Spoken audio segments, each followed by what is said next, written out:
Hi, welcome back to my channel.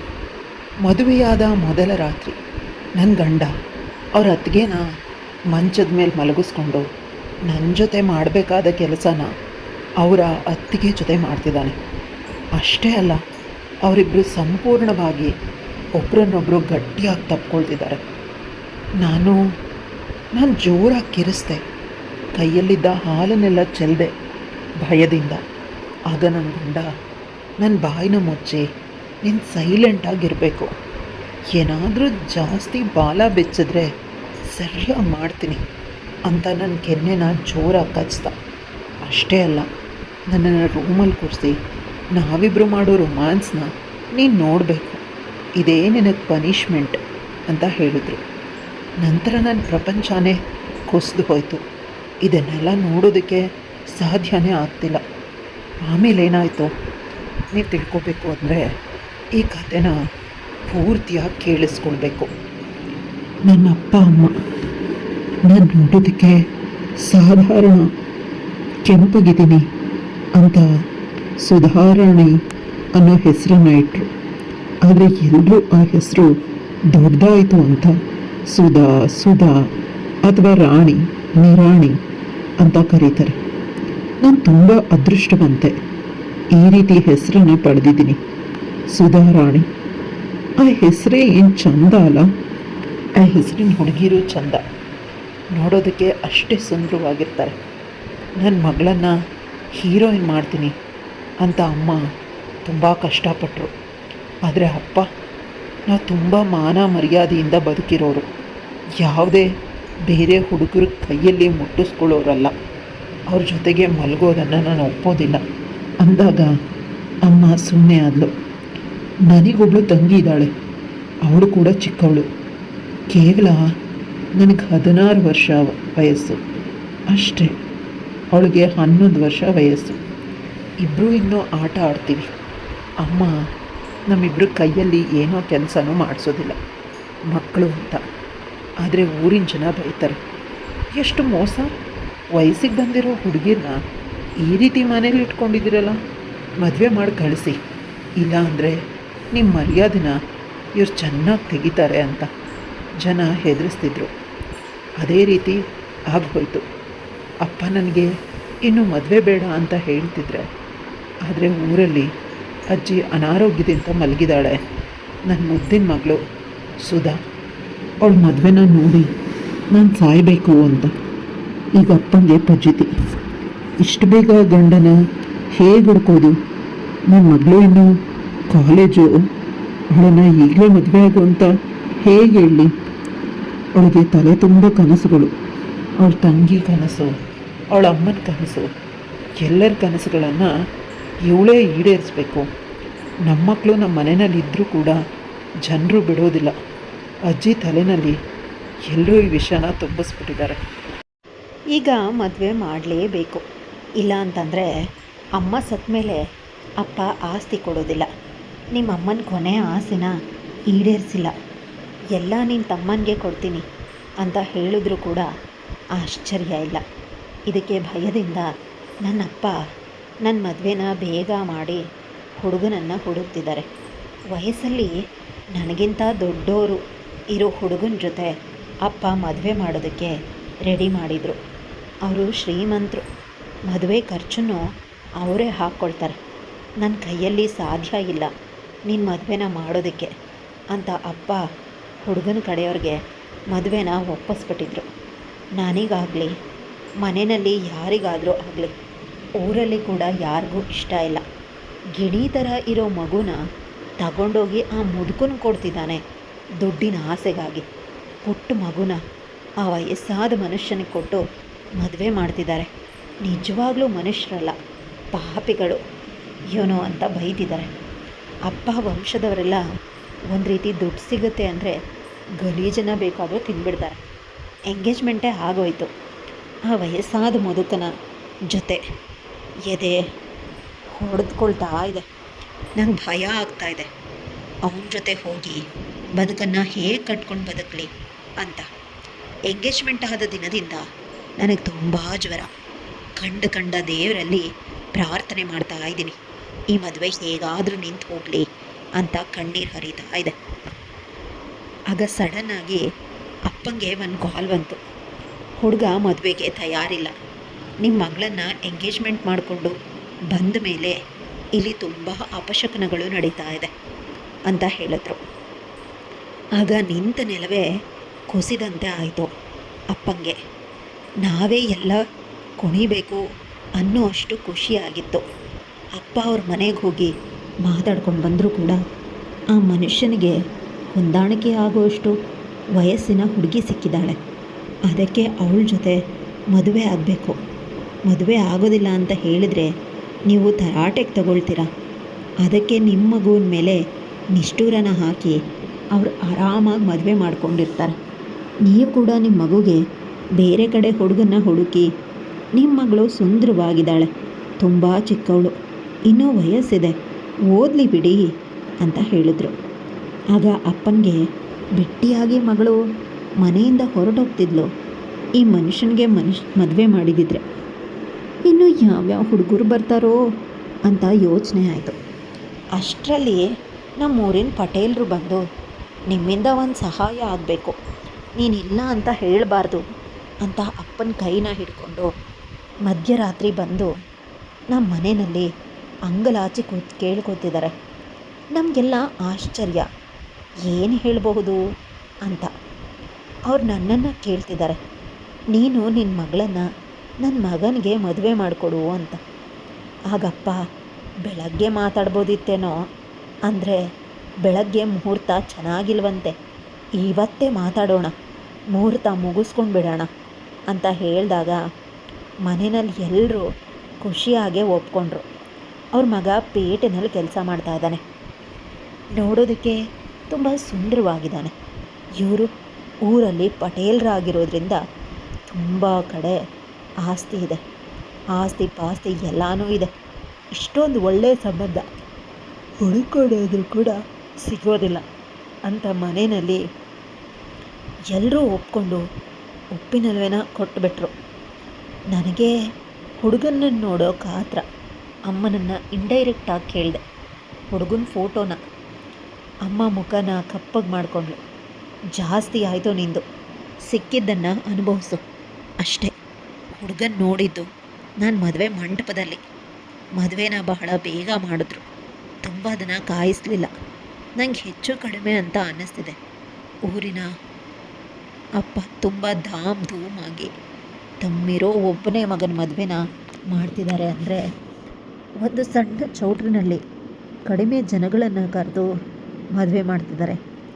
ಹೇಗೋ ಮದುವೆ ಆಗೋಗಲಿ ಅಂತ ಇತ್ತು. ಅವ್ರ ಮನೆಯಲ್ಲಿ ಯಾರ ಮುಖದಲ್ಲೂ ಕೂಡ ಖುಷಿ ಇಲ್ಲ ಅಂತ ನಂಗೆ ಅನ್ನಿಸ್ತು. ಅಮ್ಮನ ಬಳಿ ಇದನ್ನು ಕೇಳಿದಾಗ, ನೀನು ಪ್ರತಿ ವಿಷಯನೂ ಅತಿಯಾಗಿ ಯೋಚಿಸ್ತಿದ್ಯಾ? ಅವ್ರ ಮಗನಿಗೆ ಮದುವೆ ಇಷ್ಟೇ ದಿನದಲ್ಲಿ ಆಗಬೇಕಂತೆ, ಇಲ್ಲ ಅಂದರೆ ಇನ್ನು 5 ವರ್ಷಗಳ ಕಾಲ ಮದುವೆನೇ ಆಗೋದಿಲ್ವಂತೆ. ಆ ಭಯಕ್ಕೆ ಅವರು ದೊಡ್ಡ ಚೌಟ್ರಿ ಸಿಕ್ಕಿಲ್ಲ ಅಂತ ಚಿಕ್ಕ ಚೌಟ್ರಿನಲ್ಲಿ ಮದುವೆ ಮಾಡ್ತಿದ್ದಾರೆ. ನೀನು ಆರಾಮಾಗಿರು, ಪಟೇಲರು ತುಂಬ ಒಳ್ಳೆಯವರು, ನಿನಗೆ ಅಂತ ಕೆಟ್ಟದ್ದನ್ನು ಮಾಡೋದಿಲ್ಲ, ಇಡೀ ಊರಿಗೆ ನ್ಯಾಯ ಹೇಳೋರು ಅಂತ ಅಮ್ಮ ಹೇಳ್ತಿದ್ದಾಳೆ. ಅಮ್ಮ ಹೇಳೋದು ನನಗೂ ಕೂಡ ಸರಿ ಅನ್ನಿಸ್ತು. ಪಟೇಲರು ಮತ್ತು ಅವ್ರ ಹೆಂಡತಿ ತುಂಬ ಒಳ್ಳೆಯವರು. ಆದರೆ ಪಟೇಲರ ಮಗ ಪೇಟೆನಲ್ಲಿದ್ದ, ಅವನ ಬಗ್ಗೆ ತಿಳಿದೇ ಇಲ್ಲ. ಹುಡುಗ ಕೂಡ ಒಂದೇ ಒಂದು ಬಾರಿ ಕೂಡ ನನ್ನ ಕಡೆ ತಿರುಗಿ ನೋಡ್ತಿಲ್ಲ. ಅವನು ಸಂಪೂರ್ಣವಾಗಿ ಅಪರಿಚಿತ. ಅವನನ್ನು ಅರ್ಥ ಮಾಡ್ಕೊಂಡು ಬದುಕೋದು ಕಷ್ಟ. ಈಗೇನೋ ನೋಡೋದಕ್ಕೆ ಸುಂದರವಾಗೇ ಇದ್ದಾನೆ, ಆದರೆ ಸೌಂದರ್ಯ ನನಗೆ ದೊಡ್ಡದೇನೂ ಅಲ್ಲ. ಮನಸ್ಸು ಸುಂದರವಾಗಿರಬೇಕು. ಒಂದು ಕ್ಷಣ ಮಿಸ್ ಆಗಿ ನನ್ನ ಕೈ ಟಚ್ ಆಗೋಯ್ತಪ್ಪ ಶಾಸ್ತ್ರದಲ್ಲಿ. ಅವ್ನು ಪಟ್ ಅಂತ ನನ್ನ ಕೈನ ಹಿಂದೆ ತೊಳ್ಕೊಂಡ. ಆಗ ನಿಜವಾಗ್ಲೂ ನನಗೆ ಭಯ ಆಯಿತು, ಇವನ ಜೊತೆ ಹೇಗೆ ಬದುಕೋದು ಅಂತ. ತಾಳಿ ಕಟ್ಟಿಬಿಟ್ಟ, ನನಗೆ ಗಂಡನೂ ಆದ. ನಿಜವಾಗ್ಲೂ ಅವನಿಂದ ನನಗೆ ಪಾಸಿಟಿವ್ ವೈಬ್ ಬರ್ತಾನೇ ಇಲ್ಲ. ಆದರೂ ಕೂಡ ನನ್ನ ಸುತ್ತಮುತ್ತ ಇರೋ ಜನರು ಹೇಳ್ತಾ ಇರೋ ಮಾತುಗಳನ್ನು ಕೇಳಿ ನಿಜವಾಗ್ಲೂ ಅವನನ್ನು ಪ್ರೀತಿಸಬೇಕು ಅಂತ ಅನ್ನಿಸ್ತಿತ್ತು. ಅವನ ಬಗ್ಗೆ ಒಳ್ಳೆ ಮಾತುಗಳನ್ನು ಪ್ರತಿಯೊಬ್ಬರು ಹೇಳ್ತಿದ್ದಾರೆ. ನಾನು ಕೂಡ ಒಪ್ಕೊಂಡೆ. ಅಲ್ಲ, ಒಪ್ಕೊಳ್ಳೋದಕ್ಕೆ ಪ್ರಯತ್ನಿಸ್ದೆ. ಮದುವೆ ಆದ ಮೊದಲ ರಾತ್ರಿ ಅವನಿಗಾಗಿ ಕಾದು ಕೂತೆ, 1000 ಕನಸುಗಳನ್ನು ಇಟ್ಕೊಂಡು. ಆದರೂ ಮನಸ್ಸಲ್ಲಿ ಏನೋ ಒಂದು ಭಯ, ಏನೋ ಹಿಂಜರಿಕೆ, ಅದೇನು ಅಂತ ಗೊತ್ತಾಗ್ತಿಲ್ಲ. ನಾನೇನೋ ಚಿಕ್ಕವಳು, ಅದಕ್ಕೆ ಈ ರೀತಿ ಭಯ ಆಗ್ತಿದೆ ಅಂತ ಮನಸ್ಸಲ್ಲಿ ಸಮಾಧಾನ ಮಾಡಿಕೊಂಡೆ. ಆದರೆ ನನ್ನ ಭಯ ಸತ್ಯ ಆಗಿತ್ತು. ನನ್ನ ಕಣ್ಣೆದುರಿಗೆ ನನ್ನ ಬದುಕು ಮುಗ್ದು ಹೋಯಿತು. ನನ್ನ ಗಂಡ ಒಬ್ಬನೇ ಬಂದಿಲ್ಲ. ನಾನು ನನ್ನ ಗಂಡ ಬಂದ ಅಂತ ಖುಷಿಯಾಗಿ ಎದ್ದು ನಿಂತರೆ ಅವನ ಹಿಂದೆ ತುಂಬ ಸುಂದರವಾದ ಹುಡುಗಿ ಬಂದಳು. ಇಬ್ಬರು ಕೈನ ಹಿಡ್ಕೊಂಡಿದ್ದಾರೆ. ಒಳಗೆ ಬಂದ ತಕ್ಷಣ ರೂಮಿನ ಬಾಗಿಲನ್ನು ಗಟ್ಟಿಯಾಗಿ ಹಾಕ್ತ. ಅವಳ ಜೊತೆ ಹಾಸಿಗೆ ಮೇಲೆ ರೊಮ್ಯಾನ್ಸ್ ಮಾಡೋದಕ್ಕೆ ಶುರು ಮಾಡ್ದ. ಅದನ್ನು ನೋಡೋದಕ್ಕೆ ನನ್ನ ಕೈಯಲ್ಲಿ ಸಾಧ್ಯ ಆಗ್ತಿಲ್ಲ. ನಾನು ಜೋರಾಗಿ ಕಿರಿಸ್ದೆ. ಅಷ್ಟೇ ಅಲ್ಲ, ನಂಗೆ ಹೊಡೆಯೋದಕ್ಕೂ ಬಂದ. ಇವಳೇ ನನ್ನ ಹೆಂಡತಿ, ಇವಳೇ ನನ್ನ ಪ್ರೇಯಸಿ, ನಾನು ಇವಳ ಜೊತೆನೇ ಎಲ್ಲನೂ ಮಾಡ್ತೀನಿ, ನೀನು ನೋಡ್ದಾ ನಿಂತಿರಬೇಕು ಅಂತ ನನ್ನ ಕೆನ್ನೆನ ಕಚ್ಚಿದ. ನನಗೆ ಭಯ ಆಗೋದಕ್ಕೆ ಶುರುವಾಯಿತು. ಚೆನ್ನಾಗಿ ಬೆವರೋದಕ್ಕೆ ಶುರು ಮಾಡಿದೆ. ನನ್ನ ಗಂಡ ಅವಳಿಗೆ ಮುತ್ತನ್ನ ಕೊಡ್ತಿದ್ದಾನೆ, ಅವಳನ್ನು ತಪ್ಕೊಳ್ತಿದ್ದಾನೆ. ನಾನು ನನ್ನ ಜೊತೆ ಮಾಡ್ತಾನೆ ಅಂತ ಅಂದ್ಕೊಂಡಿದ್ದನ್ನೆಲ್ಲನೂ ಅವಳ ಜೊತೆ ಮಾಡ್ತಿದ್ದಾನೆ. ನಾನು ಬಾಗಿಲನ್ನು ತೆರೆದು ಹೊರಗೆ ಹೋಗೋದಕ್ಕೆ ಪ್ರಯತ್ನ ಪಟ್ಟೆ. ಆಗೋನು ನನ್ನನ್ನು ಹಿಂದೆಯಿಂದ ಹಿಡ್ಕೊಂಡು ಹೇಳ್ದ, ನನ್ನನ್ನು ಮದುವೆ ಆಗೋದಕ್ಕೆ ಯಾಕೆ ಒಪ್ಕೊಂಡೆ? ಅದಕ್ಕೆ ನಿನಗೆ ಈ ಶಿಕ್ಷೆ. ನಾನು ನಿನ್ನ ಅಪ್ಪನ ಕೈಯಲ್ಲಿ ಹೇಳಿ ಕಳಿಸಿದ್ದೆ ನನಗೆ ಮದುವೆ ಇಷ್ಟ ಇಲ್ಲ ಅಂತ. ಆದರೆ ಅವರು ನಿನ್ನ ಜೊತೆ ನನ್ನ ಮದುವೆನ ಮಾಡಿಸ್ಬಿಟ್ಟಿದ್ದಾರೆ. ಇದ್ರ ಹೊಣೆನ ನೀನೇ ಹೊತ್ಕೊಳ್ಬೇಕು. ಈಗ ನಂಗೆ ಅರ್ಥ ಆಯಿತು, ಅಪ್ಪ ನನ್ನ ಬಳಿ ಹೇಳಿಲ್ಲ ಮದುವೆ ಮಾಡ್ಕೊಳ್ಳಿ ಅಂತ. ಮದುವೆ ಆದಮೇಲೆ ಎಲ್ಲ ಮುಗಿದು ಹೋಗುತ್ತೆ ಅನ್ನೋದು ಅಪ್ಪನ ಲೆಕ್ಕಾಚಾರ. ಆದರೆ ಇವತ್ತು ಎಲ್ಲನೂ ಮುಗಿದು ಹೋಯಿತು, ಇನ್ನೇನು ಉಳಿದಿಲ್ಲ.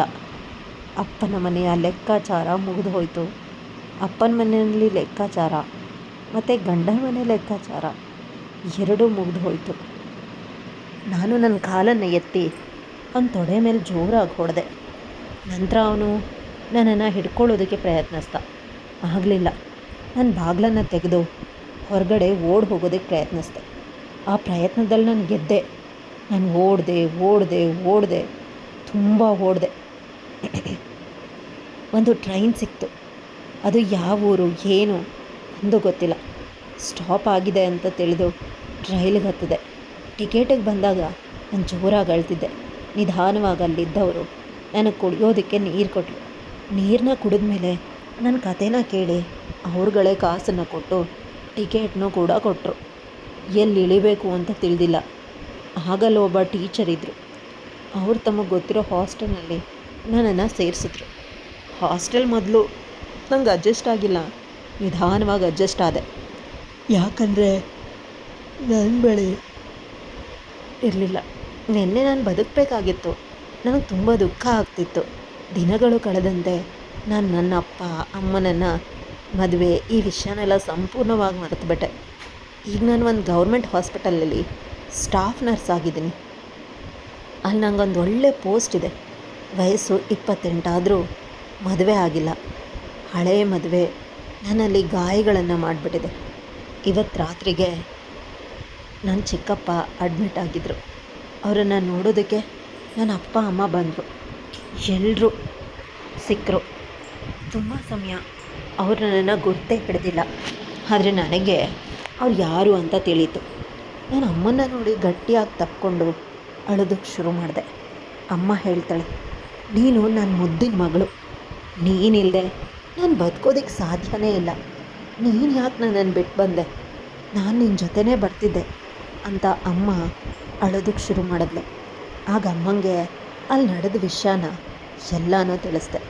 ಆಗಮ್ಮ ಈ ವಿಷಯನ ನೀನು ಓಡಿ ಬಂದಮೇಲೆ ಅಪ್ಪ ನಂಗೆ ಹೇಳಿದ್ರು, ಮದುವೆಗಿಂತ ಮುಂಚೆ ಎಲ್ಲಿದ್ದರೆ ಮದುವೆ ನಿಜವಾಗ್ಲೂ ಮಾಡಿಸ್ತಿರ್ಲಿಲ್ಲ, ನನ್ನನ್ನು ನಂಬು ಅಂತ ನನ್ನ ಕಾಲನ್ನು ಹಿಡ್ಕೊಳ್ಳೋದಕ್ಕೆ ಬಂದರು. ಆಗ ಅಮ್ಮ ಹೇಳ್ತಾಳೆ, ಆ ಹುಡುಗನಿಗೆ ಮೊದಲೇ ಲವ್ ಮ್ಯಾರೇಜ್ ಆಗಿತ್ತಂತೆ. ಪಟೇಲ್ರಿಗೆ ನಮ್ಮ ಜಾತಿ ಹುಡುಗಿನೇ ಬೇಕು, ನಮ್ಮ ಹಳ್ಳಿ ಹುಡುಗಿನೇ ಬೇಕು ಅಂತ ನಿನ್ನನ್ನು ಸೊಸೆ ಮಾಡ್ಕೊಂಡ್ರಂತೆ. ಅವ್ರು ನಿನ್ನ ಹೆಸರಿಗೆ ಜಮೀನನ್ನು ಬರೆದಿದ್ರು ಅಂತ ಅಮ್ಮ ಹೇಳಿದಾಗ ನಂಗೆ ಆಶ್ಚರ್ಯ ಆಯಿತು. ಅದೆಲ್ಲ ನಂಗೆ ಬೇಡ ಅಮ್ಮ, ನೀವೇ ಇಟ್ಕೊಳ್ಳಿ, ಇಲ್ಲ ಅಂತಂದರೆ ಅವ್ರಿಗೆ ಕೊಟ್ಬಿಡಿ ಅಂದಾಗ ಅಪ್ಪ ಅವ್ರಿಗೆ ಕೊಡೋದಕ್ಕೆ ಸಾಧ್ಯ ಇಲ್ಲ, ನಿನ್ನ ತಮ್ಮಂಗಾಗತ್ತೆ ಅಂತ ಅಪ್ಪ ಹೇಳ್ದ. ತಂಗಿ ಅಂತ ಕೇಳಿದಾಗ ತಂಗಿನ ನಿನ್ನ ಸೋದ್ರ ಮಾವನ ಮಗನಿಗೆ ಕೊಟ್ಟು ಮದುವೆ ಮಾಡಿಸಿದ್ದೀವಿ, ಅವಳು ತುಂಬ ನೆಮ್ಮದಿಯಾಗಿದ್ದಾಳೆ ಅಂತ ಅಮ್ಮ ಖುಷಿಯಿಂದ ಹೇಳಿದ್ಲು. ಅವಳು ತುಂಬ ನಿನ್ನನ್ನು ನೆನೆಸ್ಕೊಂಡು ಅಳ್ತಿರ್ತಾಳೆ. ನೀನು ಬಾ ನಮ್ಮೂರಿಗೆ ಹೋಗೋಣ ಅಂತ ಅಮ್ಮ ಹೇಳಿದಾಗ ನಾನು ನಿಮ್ಮೂರಿಗೆ ಬರೋದಿಲ್ಲ, ನೀವೇ ನನ್ನ ಮನೆಗೆ ಬನ್ನಿ ಅಂತ ನನ್ನ ಹೊಸ ಫ್ಲ್ಯಾಟ್ಗೆ ಕರ್ಕೊಂಡು ಹೋದೆ. ಅಪ್ಪ ಅಮ್ಮ ಖುಷಿಪಟ್ಟರು. ಚಿಕ್ಕಪ್ಪ ಡಿಸ್ಚಾರ್ಜ್ ಆದಮೇಲೆ ಒಂದು ವಾರದ ಮಟ್ಟಿಗೆ ನಮ್ಮನೆಯಲ್ಲೇ ಇದ್ದರು. ಎಲ್ಲ ಸಂಬಂಧಗಳು ಪುನಃ ಸಿಕ್ಕಿತ್ತು. ಆದರೂ ಕೂಡ ಮೊದಲಿನಷ್ಟು ಖುಷಿ ಆಗಲಿ ನೆಮ್ಮದಿ ಆಗಲಿ ಇರಲಿಲ್ಲ. ಅಷ್ಟರಲ್ಲಿ ಅಮ್ಮ ಬಂದು ನಿನ್ನ ಜೊತೆ ಏನೋ ಮಾತಾಡಬೇಕು ಅಂತ ಕರ್ಕೊಂಡು ಹೋದ್ಲು. ನಾನು ಆಸ್ಪತ್ರೆಗೆ ಹೋಗಬೇಕು, ಸಾಯಂಕಾಲ ಮಾತಾಡ್ತೀನಿ ಅಂದರೂ ಬಿಡಲಿಲ್ಲ. ಇವನು ನೋಡು ನಮ್ಮ ಊರಿನ ಹುಡುಗ, ಇಲ್ಲೇ ತರಕಾರಿ ತರೋದಕ್ಕೆ ಹೋಗಿದ್ದಾಗ ಸಿಕ್ಕಿದ್ದ. ಪಕ್ಕದ ಸಬ್ ರಿಜಿಸ್ಟರ್ ಆಫೀಸಲ್ಲಿ ಕ್ಲರ್ಕ್ ಆಗಿದ್ದಾನಂತೆ, ಒಳ್ಳೆ ಸಂಬಳ ಬರುತ್ತೆ. ಮನೆ ಜವಾಬ್ದಾರಿಗಾಗಿ ಅವನು ತುಂಬ ವರ್ಷ ಮದುವೆ ಆಗಿರಲಿಲ್ಲ. ಈಗ ನಿಮ್ಮಿಬ್ರಿಗೂ ಮದುವೆ ಮಾಡೋದಕ್ಕೆ ಆಸೆ ಪಟ್ಟಿದ್ದೀವಿ ಅಂದಾಗ ನನಗೆ ಸ್ವಲ್ಪ ಕಸಿವಿಸಿ ಆಯಿತು. ಹುಡುಗನ ಜೊತೆ ನಾನು ಸ್ವಲ್ಪ ಮಾತಾಡಬೇಕು ಅಂತ ಹಳೆ ವಿಷಯನ ಸಿಂಪಲಾಗಿ ಹೇಳಿದೆ. ಹುಡುಗ ನನಗೆ ಇದೆಲ್ಲ ಗೊತ್ತು, ಊರಿಗೆ ಗೊತ್ತು, ಪ್ರತಿಯೊಬ್ಬರಿಗೂ ನಿಮ್ಮ ಮೇಲೆ ಸಿಂಪತಿ ಇದೆ ಹೊರತು ನಿಮ್ಮ ಮೇಲೆ ಯಾರಿಗೂ ಕೂಡ ಕೆಟ್ಟ ಭಾವನೆ ಇಲ್ಲ ಅಂತ ಹೇಳಿದಾಗ ನನಗೆ ಸ್ವಲ್ಪ ನಿರಾಳ ಆಯಿತು. ನಂತರ ನಾನು ಅವನನ್ನು ಕೇಳಿದೆ, 1-2 ತಿಂಗಳು ಇಬ್ಬರು ಒಟ್ಟಿಗೆ ಓಡಾಡೋಣ, ನಿಮಗೆ ನಾನು ಇಷ್ಟ ಆದರೆ, ನನಗೆ ನೀವು ಇಷ್ಟ ಆದರೆ ಮದುವೆ ಅನ್ನೋ ಪವಿತ್ರ ಬಂಧನದಲ್ಲಿ ಬಂದಿ ಆಗೋಣ ಅಂತ ಅವಳು ಹೇಳಿದಾಗ ಅವನು ಕೂಡ ಅದೇ ರೀತಿ ಹೇಳ್ದ. ನನಗೂ ಕೂಡ ಸ್ವಲ್ಪ ವಯಸ್ಸಾಗಿದೆ, ಈಗ ಮದುವೆ ಆಗಿ ಪುನಃ ಮದುವೆ ತೊಂದರೆ ಆದರೆ ಅನುಭವಿಸೋದು ಕಷ್ಟ, ಅದಕ್ಕೆ ಏನಾದರೂ ವಿಷಯ ಇದ್ದರೆ ಈಗಲೇ ಹೇಳಿಬಿಡಿ ಅಂತ ಹೇಳಿದಾಗ ನಾನು ಕಣ್ಣುಗಳಲ್ಲಿ ಅವನಿಗೆ ಓಕೆ ಹೇಳಿದೆ. ಇಬ್ಬರು ಸ್ವಲ್ಪ ದಿನಗಳ ಕಾಲ ಓಡಾಡ್ಕೊಂಡಿದ್ವಿ. ನಂತರ ಇಬ್ಬರ ಸ್ವಭಾವ ಒಂದೇ ರೀತಿ ಇತ್ತು. ಇಬ್ಬರ ಆಸೆ ಆಕಾಂಕ್ಷೆ ಅಭಿರುಚಿಗಳು ಒಂದೇ ರೀತಿ ಇದ್ದಿದ್ದರಿಂದ ಇಬ್ಬರು ಮದುವೆ ಆದ್ರಿ. ನಾನು ಹೆಚ್ಚು ಕಡಿಮೆ ಚಿಕ್ಕಂದಿನಿಂದ ತುಂಬ ಕಷ್ಟಪಟ್ಟಿದ್ದೀನಿ. ಅದಕ್ಕಾಗಿ ಭಗವಂತ ಇಂದು ನನಗೆ ಸುಂದರವಾದ ಬದುಕನ್ನು ಕೊಟ್ಟಿದ್ದಾನೆ. ನನ್ನ ಗಂಡ ತುಂಬ ಒಳ್ಳೆಯವನು. ಅವನು ನನ್ನ ರೀತಿ ಕಷ್ಟನ ಪಟ್ಟಿ ತಣ್ಣಗಾಗಿ ಹೋಗಿದ್ದಾನೆ. ನಾವೇ ಪರಸ್ಪರ ಒಬ್ರಿಗೊಬ್ಬರು ಸೇರಿದ ಮೇಲೆ ಅನ್ನಿಸ್ತು, ಅಷ್ಟು ಕಷ್ಟಪಟ್ಟು ದೇವರು ಇಷ್ಟು ಸುಂದರವಾದ ಬದುಕನ್ನು ನೀಡೋದಕ್ಕೆ ನಮ್ಮನ್ನು ಹದವಾಗಿ ಮಾಡಿದ್ದಾನೆ. ದೇವರಿಗೆ ನಾನು ಎಷ್ಟು ಕೃತಜ್ಞತೆ ಅರ್ಪಿಸಿದ್ರು ಕಡಿಮೆನೆ. ನನ್ನ ಅಪ್ಪನನ್ನು ಬದಲಿಸೋದಕ್ಕೆ ಸಾಧ್ಯ ಇಲ್ಲ, ಅವ್ರು ಅದೇ ರೀತಿ ಇದ್ದಾರೆ. ಅಮ್ಮ ಮಾತು ಯಾವಾಗಲೂ ನಮ್ಮ ಮನೆಯಲ್ಲೇ ಇರ್ತಾಳೆ. ನಾವಿಬ್ಬರು ಕೆಲಸಕ್ಕೆ ಹೋದರೆ ನಮ್ಗೆ ಅಡುಗೆನ ಮಾಡ್ಕೊಳ್ತಾಳೆ. ಅಪ್ಪ ಇಲ್ಲೂ ಇರ್ತಾರೆ ಅಲ್ಲೂ ಇರ್ತಾರೆ. ಅವ್ರ ಮಗ ಸೊಸೆ ಮೊಮ್ಮಕ್ಕಳನ್ನು ಅವರು ಬಿಟ್ಟು ಬರೋದಿಲ್ಲ. ಮೊನ್ನೆ ನೆನಪಾದಾಗ ನನ್ನನ್ನು ಮದುವೆ ಆಗಿದ್ದ ಪಟೇಲರ ಮಗನ ಬಗ್ಗೆ ಕೇಳಿದಾಗ ಅಮ್ಮ ಹೇಳಿದ್ಲು, ನೀನು ಬಂದ 6 ತಿಂಗಳಿಗೆ ಅವನು ಆಕ್ಸಿಡೆಂಟಲ್ಲಿ ಸತ್ತು ಹೋದ. ಆ ಹುಡುಗಿ 3 ತಿಂಗಳು ಗರ್ಭಿಣಿ ಆಗಿದ್ಲಂತೆ. ಪಟೇಲರು ಆ ಮಗುನ ತಗೊಂಡು ಅವಳನ್ನು ನೀನು ಇನ್ನೊಂದು ಮದುವೆ ಆಗು, ಈ ಮಗು ನಮ್ಮ ವಂಶಕ್ಕೆ ಬೇಕು ಅಂತ ಹೇಳಿಬಿಟ್ರು. ಅದೇ ರೀತಿ ಅವಳ ಮಗುನ ಕೊಟ್ಟು ಆಸ್ತಿನ ತಗೊಂಡು ಹೊರಟೋದ್ಲು. ಆಗ ನನಗೆ ನೋವನ್ನು ಕೊಟ್ಟಿದ್ದಕ್ಕೆ ಆ ದೇವರು ಆ ರೀತಿ ಮಾಡಿದ್ದಾರೆ. ಕೆಟ್ಟವ್ರಿಗೆ ಕೆಟ್ಟದ್ದೇ ಆಗುತ್ತೆ, ಒಳ್ಳೆಯವ್ರಿಗೆ ಒಳ್ಳೆಯದೇ ಆಗುತ್ತೆ. ಕಾದು ನೋಡಬೇಕು ಅಷ್ಟೆ. ಕತೆ ಇಲ್ಲಿಗೆ ಮುಗಿಯುತ್ತೆ. ಕತೆ ಇಷ್ಟ ಆಗಿದ್ರೆ ಲೈಕ್, ಶೇರ್, ಕಮೆಂಟ್ ಮಾಡೋದನ್ನು ಮರಿಬೇಡಿ. ಇಂಥ ಇನ್ನಷ್ಟು ಇಂಟ್ರೆಸ್ಟಿಂಗ್ ಕತೆಗಳಿಗಾಗಿ ನನ್ನ ಚಾನಲ್ನ ಸಬ್ಸ್ಕ್ರೈಬ್ ಮಾಡ್ಕೊಳ್ಳಿ.